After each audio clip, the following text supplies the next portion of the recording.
So this is how you make melodies in seconds. So I'm gonna go ahead and play the example track.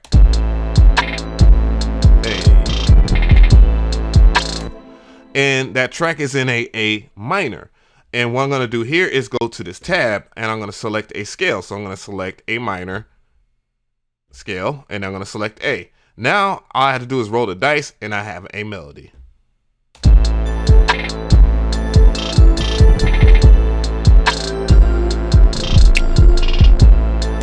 I don't like that melody. I can just roll the dice again.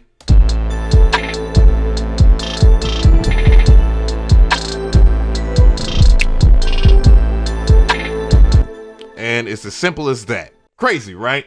Traptendo.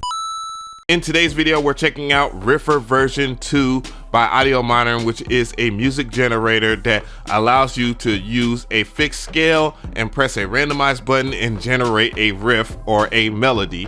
And I want to see if it's good or not. It is on both Windows and Mac, and it's also available on iOS as a AU3 plugin. It is a VST plugin that you can use in any of your DAWs out there. I want to make that clear. And I definitely want to hear from you guys in the comments section how you feel about it. Is it cheating or not? And will you use it or not? All right, so let's get to the nit-grit of Riffer. The link will be in the description box if you want to check it out. I highly recommend checking out a demo just in case. You may not like it, but it's at a pretty decent, fair price.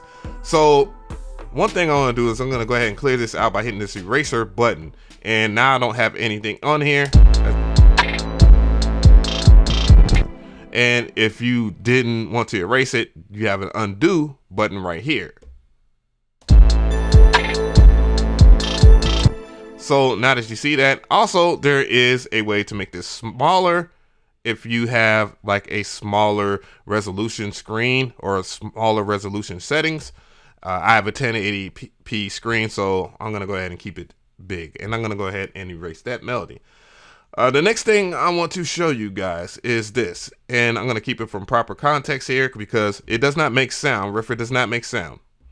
So I have Nexus over here, and I'm going to show you from the beginning. I do have a way to link it in FL Studio. I have a video for FL Studio users. It'll be at the top right of the screen. So look there if you want to see that. So now we're in Ableton right here. And the next thing I want to do is add this to Nexus because I wanted to play in Nexus here. So what I'm going to do is select this tab where it says all ends. And I'm going to select Riffer 64 because it's the 64-bit version that I'm using. And I'm going to select Riffer again in post effects. And then I'm gonna choose monitor in. Now I can go back over here to Riffer and use it with this. I'm gonna go ahead and roll the dice again.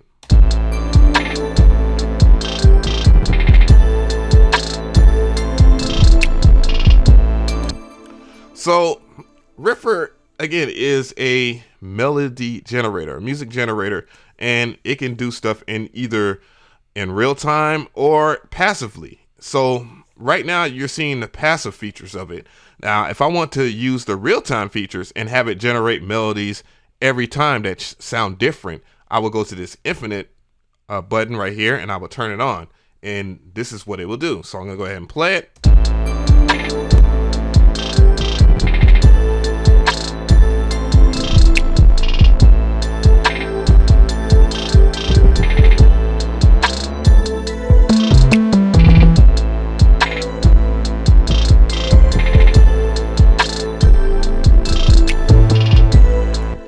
I actually really wish I would have made that melody longer. Holy goodness. But yeah, as you can see, it's really good. So what it's doing in that instance here of the infinite, and you see these numbers over here, is that it is changing the melody every 1 bar. So what I want to do here is I want to increase it to maybe 2 bars and have it roll.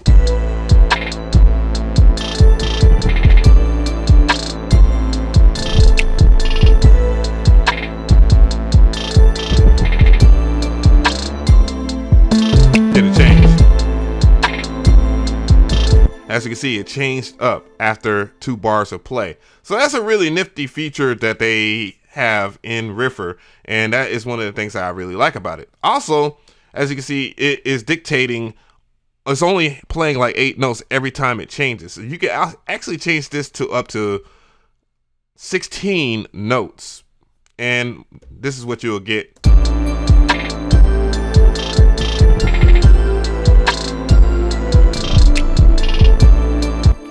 and it's a pretty neat way to do it. And also, I want to tell you also, you can have like polyrhythmic style melodies, and it's really good to combine this with the infinite feature. So if I was to do like 1, I'm just gonna go ahead and do 1 and have like 9 notes and just go ahead and randomly generate now.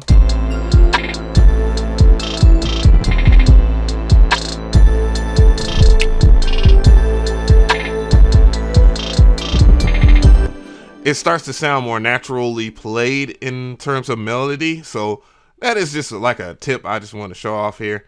You do have other ways that you can lock a note in. So I'm gonna go ahead and select a note lock. So that way, if you wanted to randomly generate or anything like that, but you don't want a note to change, you can keep it that way.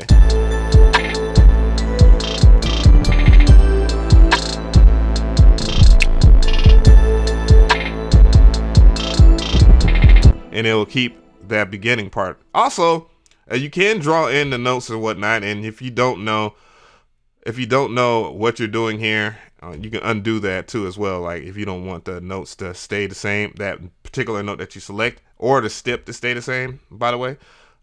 But you can draw in notes and stuff like that. And if you don't know like what is a part of that scale, which is the A minor, white keys basically, you can have this button right here, the chromatic button, selected, and it will slide it to the proper note or whatnot. It will do that for you. So that's pretty cool. Also in 2.0, they also added some more scales. They have new scales and stuff like that. I've noticed that, and I just wanted to acknowledge it. I'm going to go back to the A minor here because that's going to work. You can have different types of quantization or quantize, so you can play it really slow. So that's a pretty cool feature that is really good if you just want your notes to last longer. Also, you have this. You can just go back to 1/16 and play.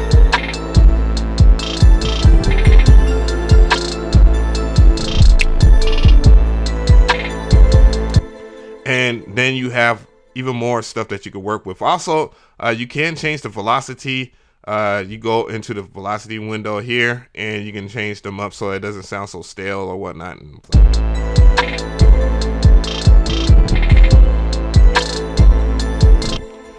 You can change the duration of the notes and stuff like that too as well. Yeah.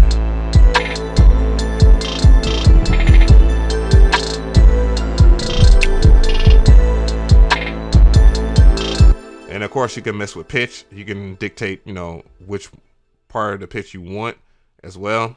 I'm gonna keep it on C3 for C3 or C4 right now.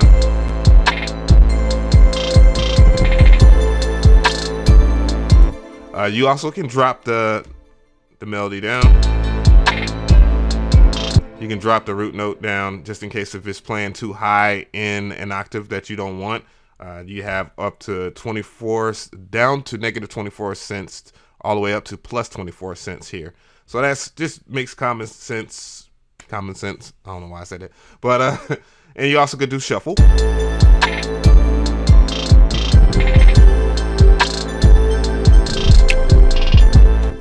And you also can choose the motion or whatnot. These are not really the newest of features, but you can.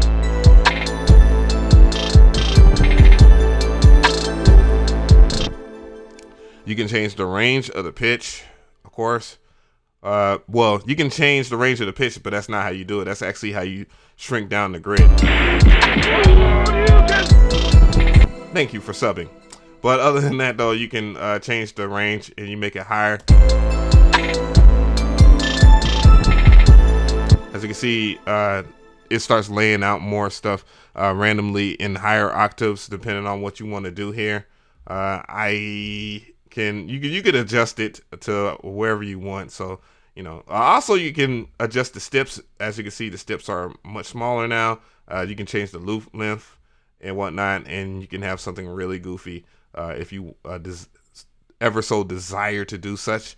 And as you can see, this adjusts itself too as the amount of notes that can fit into that grid. It's only one note that I can fit into that one loop here. So I would have to set it to like a 3 bars or 4 for beats byte.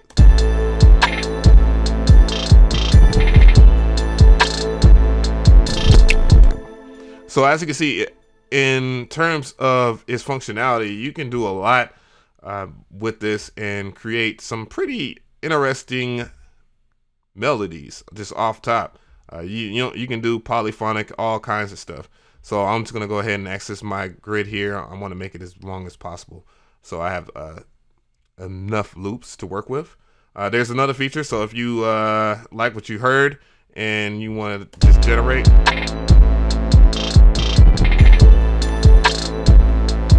I'm gonna have to add more notes here. I'm gonna go back to about maybe, I'll go to 7. I'm gonna choose something different. 7.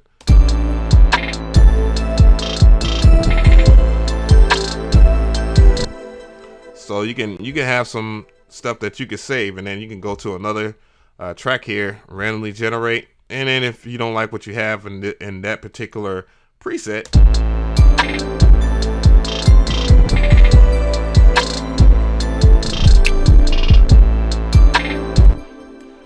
you can go back to what you originally had, and therefore you can continue to work and have some really interesting stuff, which you can actually control within your own MIDI controller. You can set up your different parameters and perform it live. So that's actually a new feature that they have added.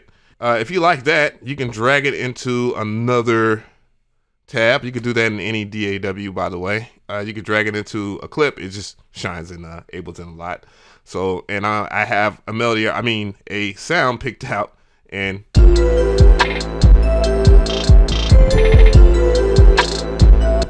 now I can just go back to my original sound. So let's play what we got so far.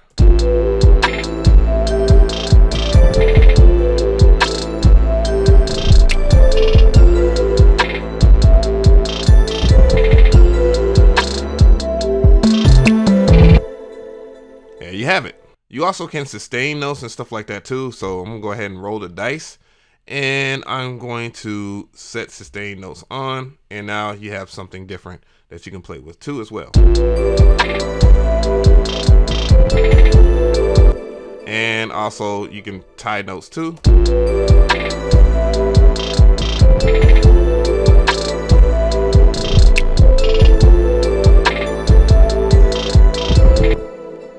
Ongoing fun.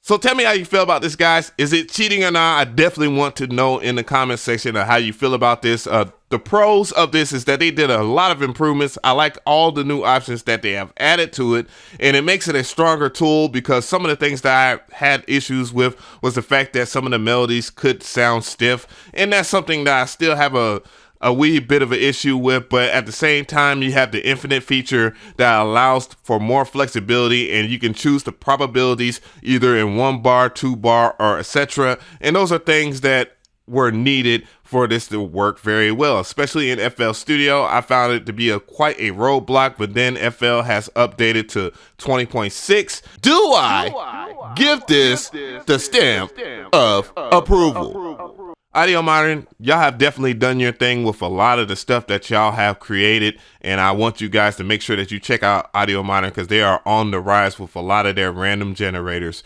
And with this, hell yeah.